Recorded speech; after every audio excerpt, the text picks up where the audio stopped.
Bonjour, je m'appelle Nadine, je suis infirmière hygiéniste. J'ai travaillé à l'hôpital pendant plus de 20 ans, notamment dans les services de réanimation. Je suis venue aujourd'hui vous parler de la maîtrise du risque infectieux parce qu'à l'hôpital, c'est notre quotidien.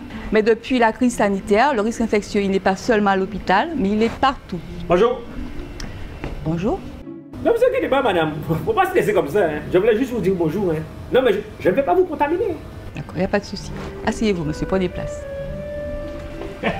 Alors, à la demande de votre employeur, j'interviens auprès de vous pour vous apprendre à vivre avec le risque infectieux, à appliquer la distance physique et les mesures barrières. Ah bah c'est bien ça, non, parce que vraiment les gens ils font n'importe quoi. Il faudrait former toute la population, madame. D'autant plus que déconfinement ne veut pas dire que le virus n'est plus là. Donc vous allez vous présenter et vous allez nous dire exactement comment vous avez vécu cette période de confinement. Alors oui, bonjour, moi c'est Mathieu. Bonjour Mathieu. Mon confinement dans l'ensemble s'est très bien passé. J'ai regardé les informations tous les jours et j'ai suivi toutes les consignes. Donc je suis sorti de mon domicile à 2 reprises, c'était uniquement pour faire des courses à moins d'1 kilomètre de la maison. Et en une demi-heure, les courses s'étaient bouclées, on rentre à la maison, respect du confinement.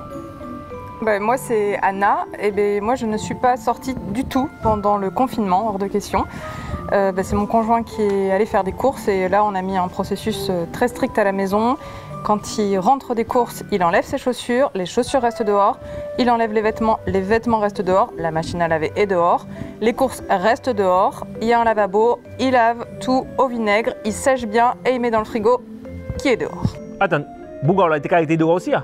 Il n'y a pas question qu'il me contamine, hein. Il y a un tuyau, il se douche dehors, il se sèche au soleil et de toute façon il s'approche pas de moi avant 15 jours. Pauvre Boug. Mais il le fait parce qu'il m'aime. Bon, moi c'est Sully. Ouais. Moi, j'ai été travailler tous les jours et je ne suis pas tombé malade.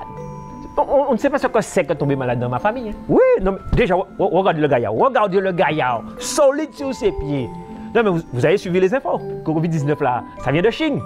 Eh bien, qui la grippe, qui la dengue, nous, depuis nous prenons sick, nous prenons miel avec tiburon madame, nous bon, nous OP. Ouais, parce que nous, on a vu un mec là, il faut se dire bonjour au coude, et patati patata. Nous, on n'a pas peur, hein.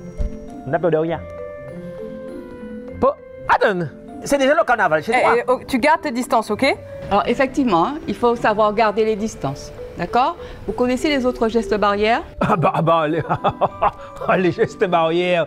Eh bien, les gestes barrières, il faut barrer la maladie. Il faut barrer le virus. Mais oui, mais d'autres gestes barrières. Lorsqu'on tousse, c'est dans le coude. Quand on interdit, atchoum, dans le coude. Ça, c'est les gestes barrières. Le masque, les visières, les gants, les distances. Et le lavage des mains aussi, c'est important. Je vais vous parler des modes de contamination du virus, d'accord? Donc il y a le mode direct. Quand nous sommes amenés à parler, nous postillonnons. Donc le virus, il peut être dans le nez ou dans la bouche. Nous sommes tous potentiellement porteurs du virus. Donc nous sommes tous potentiellement des dangers. D'accord? Donc lorsque nous sommes à moins de mètres les uns des autres et que nous sommes amenés à parler, donc à postillonner, nous allons donc contaminer la personne de façon directe. D'accord? Et lorsque nous postillonnons par exemple sur la table et que d'autres personnes viennent toucher la table et portent donc leurs mains au niveau de leur visage, donc les yeux, le nez, la bouche, ces personnes-là peuvent se contaminer. Ça s'appelle la contamination indirecte. Ce que je vous dis là est important. Si nous savons comment le virus peut se transmettre, nous saurons comment nous protéger. D'où les gestes barrières que vous venez d'énumérer. Tout cela, ce n'est que du bon sens. Oui, c'est important, je comprends, mais ça commence à devenir lourd. Hein, parce que moi, j'avais l'habitude d'aller voir ma mère tous les samedis, l'embrasser, et puis là, c'est plus possible. Ah ben nous, rien n'a changé. Hein. On joue au domino tous les jeudis sous la manguille. Eh oui, Sully, on aime se retrouver en famille, on aime faire la fête. Mais quand on parle du risque infectieux, on parle de risque mortel. Nous devons donc apprendre à changer nos habitudes. Apprendre à se regarder, apprendre à se parler, apprendre à se dire je t'aime, tu me manques. Attends, moi quand il dit je t'aime, tu me manques, on s'est arrêté là. On va dire c'est bien ça. Hein?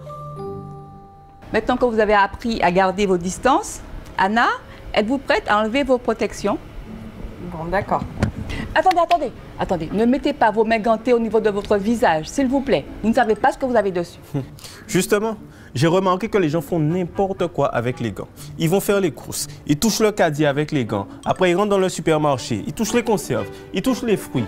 Ils arrivent à la caisse, ils prennent leur carte bancaire avec les gants. Ensuite, ils prennent leur téléphone, ils sont au volant avec les gants. Et en fait, ils ramènent toutes les bactéries chez eux. Tout à fait. Mathieu, je partage tout ce que vous venez de dire. D'autant plus que les virus, ils aiment bien se nicher sur les gants. Mais je vais les laver, mes gants. Ouais, si elle met du gel, c'est pas bon? Non. Les gants, c'est un matériel à usage unique. Quand on met des gants, c'est pour protéger ses mains. Une fois que vous avez fait l'action, vous enlevez vos gants et vous les jetez à la poubelle. Non, attendez. Vous attrapez le gant au niveau de votre main gauche. Comme ça. D'accord? Vous le tenez bien. Ensuite, vous l'enlevez. Très bien. Et vous le mettez dans la main droite. Voilà. Ensuite, avec votre main gauche, vous passez en dessous du gant. Voilà. Et vous le mettez à l'envers. Allez-y, allez-y, allez-y. Parfait. C'est génial.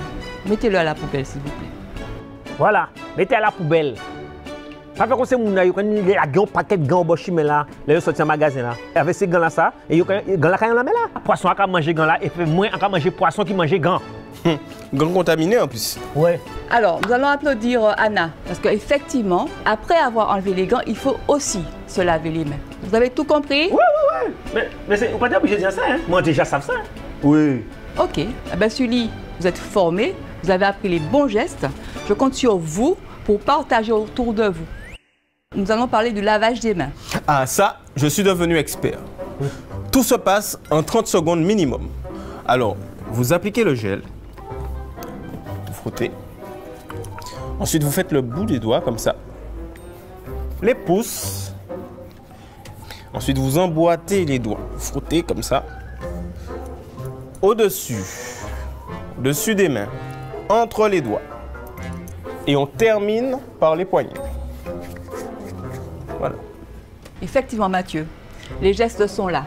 Mathieu nous a montré la technique de la désinfection des mains avec le gel hydroalcoolique, mais on peut aussi se laver les mains avec de l'eau et du savon en appliquant les mêmes gestes que nous avons vus avec Mathieu. Ensuite, nous nous rinçons les mains et nous nous essuyons les mains. Ouais, bon, mais moi, quand je n'ai pas de gel hydraulique, hein. D'hydroalcoolique. Ouais, hydroalcoolique. Moi, je prends du rhum, hein. Ouais, on a fait 2 ans. On a lavé moi veille, on a braillé, on a lavé moi, on a braillé. Ça a fait même vite là, ça a dépanné. Oui. Sully, le rhum, il n'est pas fait pour ça.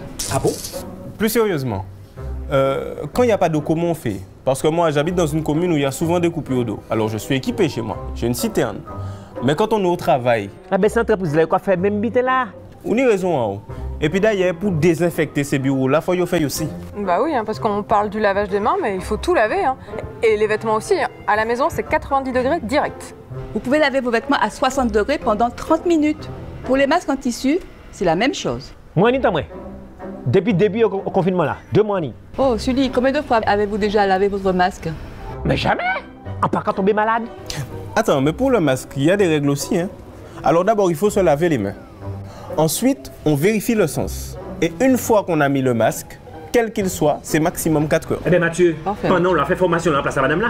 4 heures, mais alors il faut que je change mon masque, moi. Bon, écoutez, Anna, étant donné que nous avons respecté les distances, vous êtes à plus de 1,50 m, vous pouvez même enlever votre masque. Hein? Ok. Ok.